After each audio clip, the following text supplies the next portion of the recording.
Right, before you started as with the magazines and all that sort of thing, who did you sort of pick up the magazine? Who did you sort of rush through the magazine to see their articles, and who inspired you? When I first started reading the magazine, not Matt Hayes, Alan Yates. I used to enjoy reading his. A lot of hints and tips and like match fishing in general, just getting you out catching fish really, and it was really good. Shane Pullen, I always enjoyed reading his articles. He a bit of humour in there, and about his sessions and different stuff. Nick Panther, one of my all-time favourites, and a good friend of mine as well. I learnt a lot from Nick, to be honest, with the magazine stuff, because obviously I've never done it at this time, and with the photography and stuff, he gave me many years ago a few hints and tips and showed me sort of stuff that I do, and I've learnt a lot from Nick over the years. And what I like about Nick's articles is he writes it with humour, and it's what it's about really. And you read an article with Nick Panther, and you will laugh. It'll bring a smile to your face. You think you can actually picture it as if you were there almost. I would say Nick Panther, Steve Gregory, and Wayne McEwen's are the one they used to do them. Just because I was always into big fishing. That's what interested me. Even when I wasn't catching them at the start, I was always something. And Wayne Thomas used to do ones as well, which he was never a really good contributor with. Kev Legg, and some of the articles they'd done on North Coastline was inspiring as well growing up, and looking at different marks and just the way they fish.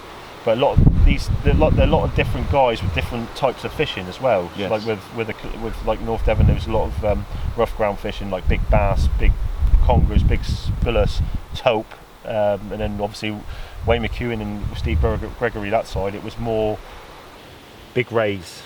And you get the congers and stuff like that, but it was big rays and that sort of style really. But so I would say that's the answer to the question. To be honest, I think when I write my articles, I put them across and try to write them as a story, but I try to add as much information as possible. So a lot of people have been fishing.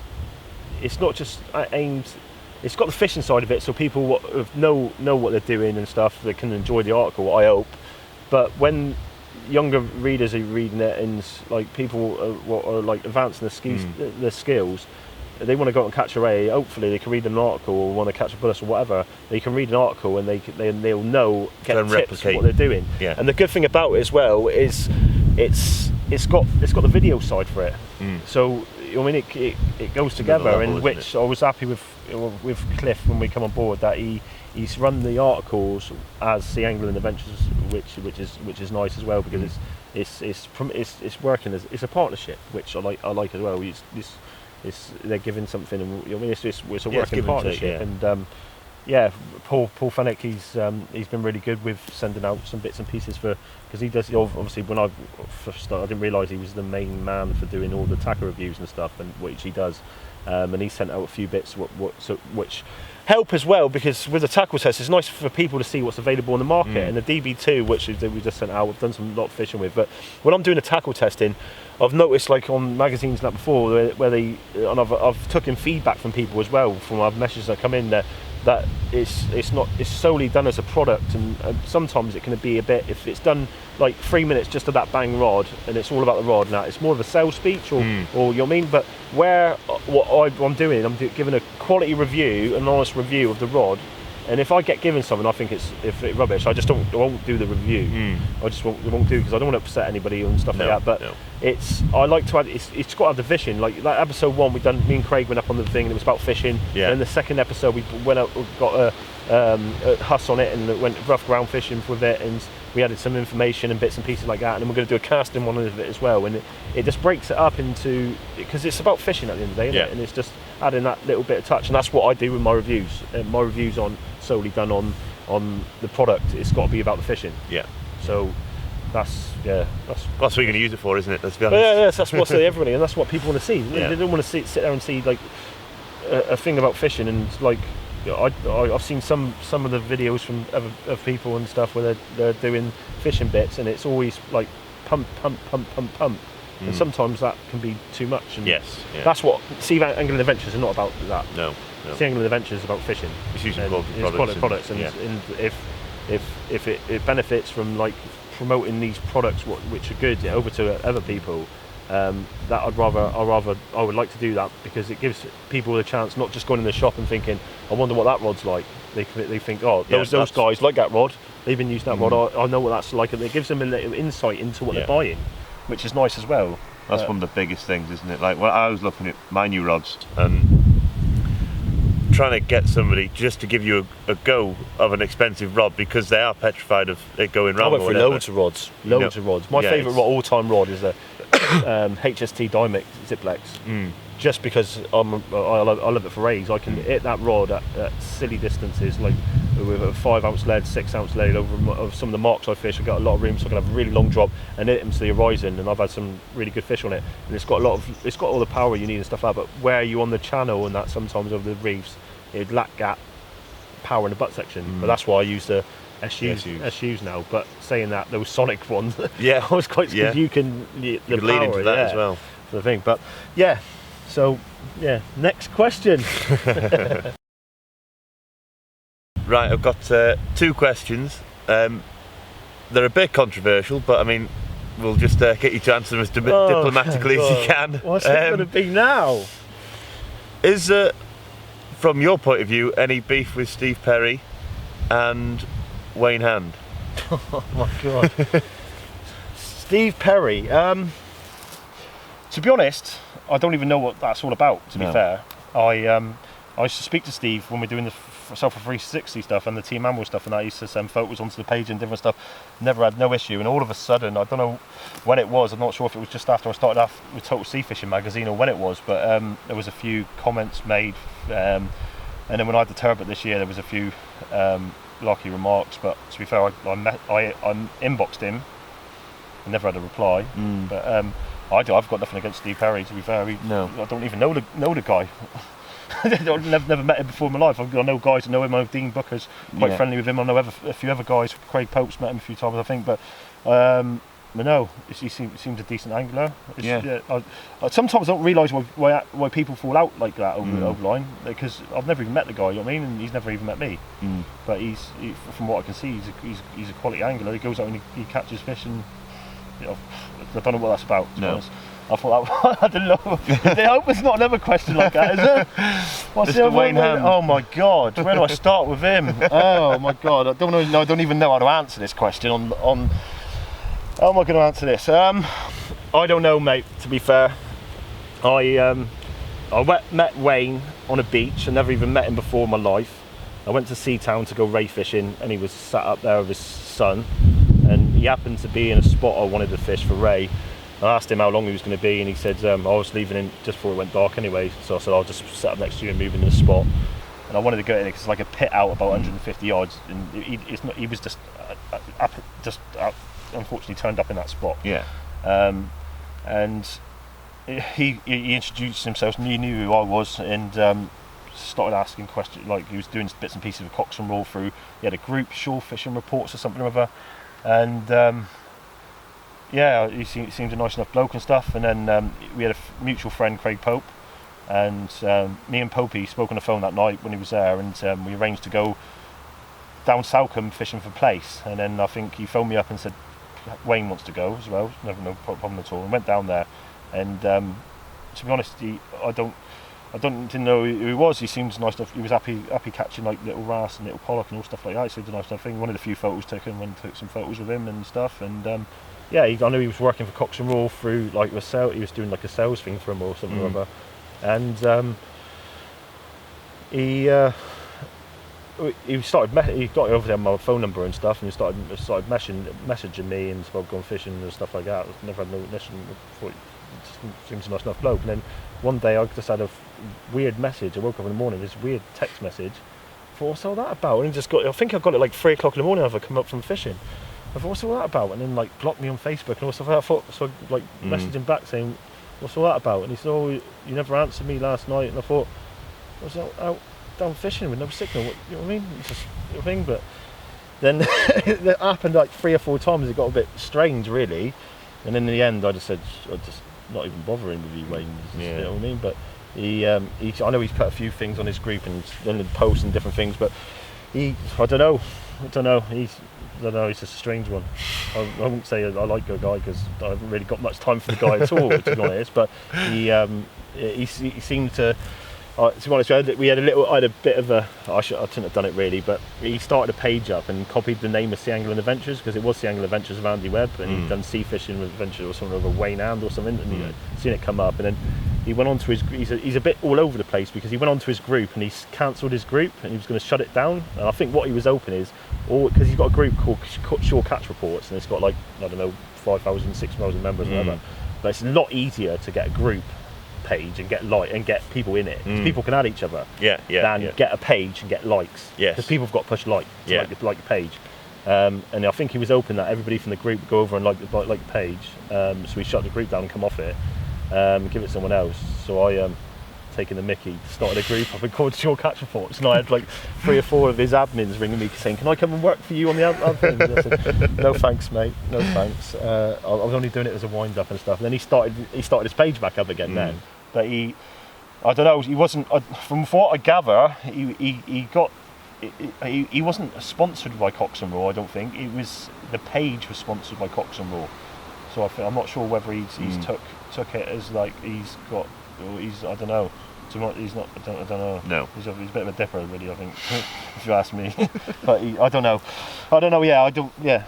Is that the only question I've got coming in from these people? It. Is that the only one? That's all we need to I'm know. going to ask him some really horrible questions now. I've got to answer all this on camera. He made me promise. He said, "I've got some awkward questions to answer you." And I thought, what have I got coming? And then you've just left to the... to be honest, it is what it is, isn't it? But no, to be honest, I don't like falling out with people. I think it's stupid. Life's too short. And it's fishing. And the amount of times you fall out with people with fishing. Yeah. And to be honest, we're all as bad at each other, aren't we? We're all men, and we always like to be the best at what we do and all stuff like this. But it's not. I don't honestly. If anybody who knows me would know I'm not like that. I don't think I'm a big head. I'm not big headed about. I don't. I go out angling. I'm not no superior angler. I'm just a normal angler. I go out and catch fish and stuff like that. It's. You know what I mean? It's just because I do films and do productions and stuff like that. Don't get yourself out there. Yeah, it's promoting. If I want to be good at something and want to be the best at something, it's doing the productions and doing the articles and stuff like that. To be honest, if you wanted to be the best at angling, you wouldn't bother with productions because it's just taking time out of your actual fishing. I would never. I'm never ever going to compare to some of those guys I fish with. No way. I won't be. Never. I can't put the commitment in and do the videos and stuff else. And that's I've this year I'm going to do an article and I won't go into it as much, but this year I've done the first year in the club, and I found it quite hard, to be fair. Yeah, I have found it quite hard because you go through and look at some of that Rod Benders SAC and see the anglers in it, and it's not just 3 or 4 anglers. All of those boys in that club are quality anglers. Yeah. All of those boys are quality anglers. And you look at this, they've got a specimen hunter thing, and unless I had that turbot, I wouldn't be nowhere near it, not even with a chance. Kind of thing, you know what I mean? And you see him going up, Rob Wheaton was up. I think it was up and down as it started. But in February when I had the turbot, I didn't even look at it till then because I thought you're not going to get nowhere like that. And that turbot put me up right up past with 1 fish, and then but the Rob what he had out, he's I think it was a £7 gilt so I think it was 5'10" mullet, a £7 gilt head, and a £10 cod, and like that. And you're thinking, how do you compare to that? And then someone else goes up again. Then so Scott Clark was boom, and then Yorkie's boom, and then Bryce, and it's going up like that. And then Steve Amon, he was wherever he was in the chart, just went and had that £12.6 polyp from the shore and smashed it. And he's gone right up above all them now as well. You know what I mean? He's but he's still it's still close. It's still neck and neck. It's still not over, and that's the joy of that club. And like Yorkie said yesterday, didn't he? He was this close to winning it, wasn't he? And then it just happened on one fish. I'm a ray angler, and that's what I've always done. And now in that club fishing, you've got to go out and you've got to target different species. So you've got to go out and catch thing. And mulleting, I've been going out trying to get my biggest mullet's 4.8, and I've been out there trying to be a 4.8 mullet. You know what I mean? I'm just getting 4.8 rates, and I've had mullets and stuff like that, but I'm after that 5 or 6 pounder. Where is it? You know what I mean? Where is it? I'm just a normal angler. I'm not nothing. You know what I mean? I've all my time and effort's gone into ray fishing over the years. So if it was going out and catching rays, and I could go out, I think I'd probably do good on the small lides. I wouldn't say I'm not going to go nowhere and touch those boys and the blondes. No. Yeah, I'll have to go swimming and find a 29-pound blonde, I think, because it won't be like in my bait. But yeah, it's a laugh. But I'm going to write an article on it because what these guys do with the club fishing and stuff like that is hard work, like real hard work, and the money it costs them and stuff like that. And the fish, what they have, is phenomenal. You see some of the club records, like rod benders, is phenomenal. Yeah. Unreal. And it's honest. Obviously, when I had that turbot, and it was one of the records. It's a club now, but to me, that's a big. Well, to anyone, to be honest, big I reckon. achievement to have, because some of the 15-pound small line, I think, with one of the club records is and some of the other saw like 29-pound blonde, and like this is shore caught fish. I know, yeah. You know what I mean? 12-pound 6 pollocks, and it's just never ending. 17-pound huss. What they've got in that, it's like ridiculous. And when we first joined it, I remember me, Will, and Eddie joining it, thinking I'm not going to get very far in this club. You know what I mean? But it's not. I didn't know what to expect when I moved, because there's all these top anglers and stuff like that. But what a really not open club. Yeah. If you want to go and join a club, it's a fantastic club. Everyone's really genuine. Everybody talks to you. You go into a meeting. There's no little groups. It's like people go out fishing in groups when they go on fishing, like that. Yeah, but when you're in that room, you're all together. Yeah, it's all as good as gold. But it's been hard work. I'm knackered, really knackered. But yeah, I've enjoyed it. But it's hopefully it's trying to start on next year now, isn't it? Yeah. We've got a few productions. The island one we've had to cancel this weekend because the weather's just been really bad, which isn't the best. So so anyway, that's enough for me, Mr. James. Let's start on James then, boys and girls. All right then, Mr. James, when did you first start fishing? I think my old man took me when I was a nipper. I was 7 or so. I couldn't even remember my grandfather, actually. Just fishing for roach in a pond, and then went from there. And then went to school by the sea. I was like, bought myself beach caster. Went off the pier a lot. Used to sneak out of school. Go fishing. Used to cycle about 3 miles out of school, and then just get a bag full of plaice, and then put them by the back door of my teacher's door, so I didn't get in trouble. Did you? Yeah. And then just kept going. Then my sort of career changed, and I had to come out of it. I used to, before my career changed, Perry and myself used to do a lot of competition fishing, and we did all right, just mainly making up the numbers, but it taught me a vast amount about fishing. Just how to keep your bait in good quality condition, and rigs, discipline, just keeping everything organised, because if your area is a mess, you can't be efficient. Do you know what I mean? You can't go boom, bait, elastic, this, and it takes up time. And then that's not me at all. and then like I said, I had a career change, and I was working soft hours, 20-hour days, and the last thing I could do was go fishing. So I sold a lot of my gear, nearly all of it, to be honest, and then went back and changed into a trade then, into building, and found myself with more time and a lot more money. So I thought, I'll get back into it, and and we've just gone from there, really. And then Perry saw your post that you were on about, and between Perry and myself, we sort of set about it, and I've gone from there, really. And it's pushed me to be, I've always loved fishing, and I will always love fishing, but it's pushed me to do more and more and more, to think, you get that dirty night and you think, no, I'm going, I've got to go, because if I don't go, You're going to do a series over the way I've got the Specimen Hunter on. James is going to do one of our top rods up around this way. So he's got one he's looking at doing with someone, an ex-champion. Well, I haven't spoken to him yet, but I'm hoping. But is anyone up around that stretch the words, like upper?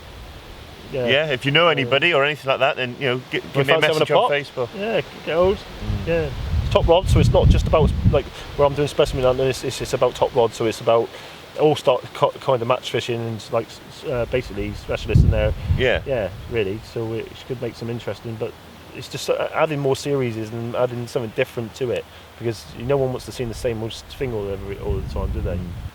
But it's been good. But we've so we got myself.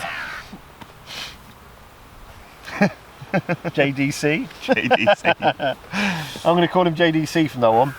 We got Craig Pope, obviously, who's going to go overseas in a minute. He's going over down under, so hopefully he can do some articles and different things on stingrays and whatever he's getting over there. Then we've got Ryan Donahue, who covers all the lure sort of side of it. Just took on Rich for all the rough ground fishing. And then obviously we've got Lee Tree doing a bit of mulleting that when he's not working. So anybody else on there, give him some grief as well as me, because it's about time we got back fishing instead of doing all that weightlifting bio, isn't it? Anyway, yeah. So we got that, and then plus we got all the guys.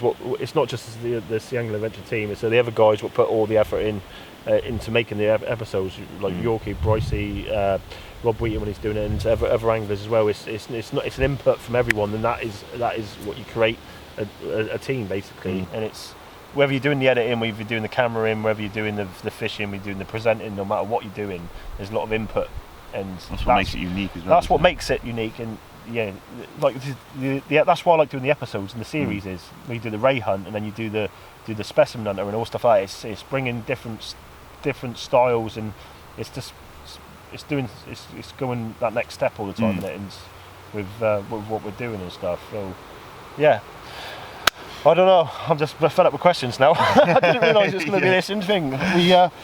We said we'd do it, so I hope for those who wanted to see it, it's been enjoying. For the ones that I've just bored the hell out of you for the last hour and a half, I do apologise. We have found that anonymous viewer on our YouTube channel, Adrian Coates, I think his name is, keeps going on there and giving the abuse. We started on Will first of all. Now Will's not in the picture anymore. He's tried to start around on me. So yeah, I just delete every comment. So there's no point even commenting on there anymore, mate, because you just get deleted straight away. But yeah, I enjoyed it. It's been a long old road. A lot of hard work's gone into it, but I think the outcome of what we set out to do, is it's got there. As I said, it's a team. It's about all of us, and promoting fishing at the end of the day. And I know for a fact over the years there's been many anglers who's learned a lot and come away from a lot of what we've done, and there's hopefully a lot of anglers what sat down and what already know what they're doing and sat down and enjoyed it as well, because I like to think of it as a bit of a TV channel, to be fair. Because for me, for an angler, I can't sit and watch all my stuff because it's not right, is it? But I would like to sit there and be able to watch fishing all the time. It's the next best thing to fishing, is watching fishing. Yeah. I do watch the Turbot one like every night. No, I don't. I think we said near enough everything we've got to say about it. That's it. But we got a 7 degrees at the minute, and we're sat over the Torbay rocks, and we're going to go and do a bit of climbing down this cliff face in a minute. So hopefully we're going to go and see what he thinks. He's had enough of climbing up and down cliffs. First time he come down here for a long weekend, he had a hell of a session with me, and the winds have been killed it really. But yeah, I hope you've all enjoyed it, and that's the England Adventures Uncovered.